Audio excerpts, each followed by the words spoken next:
আচ্ছা, আমার একটা কোশ্চেন আছে।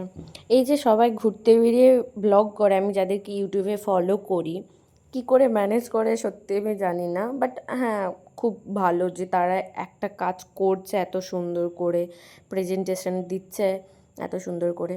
কিন্তু ভাই আমার তো নিজেই ভুলে যাই ভাই, এটার পর এটা করতে হবে, রেডি হতে হবে, দেন যাচ্ছি যে বাইরে এইগুলোর যে ভিডিও নিতেই ভুলে যাই। তাই আমার ব্লগগুলো খুব এলোমেলোইভাবে হয়। বাট আমি এটাতে খুশি। আমি জানি না অনেক কেমন লাগে কাদের। যাই হোক, আজকে আমরা চলে গিয়েছিলাম তমলুকে ঠাকুর দেখার জন্য, আর এখানে একটা ব্যান্ড এসেছিলো, সেটারই একটু এনজয় করছিলাম। তারপরে আমরা আবার একটা মণ্ডপে গিয়েছিলাম। তমলুকের প্যান্ডেলগুলো খুব ভালো হয়েছে। যাই হোক, তারপর একটু খাওয়া দাওয়া করে নিচ্ছিলাম। জানি সবাই অষ্টমী বলবে, কিন্তু পুজো দিয়ে দিয়েছি, তাই আমাদের অত মাথা ব্যথা নেই। এবারে কে কী বলবে তো জানি না, লোকের কথায় কান দিতে নেই। যাই হোক, এখন আমি নিজের মতো করে এনজয় করছি।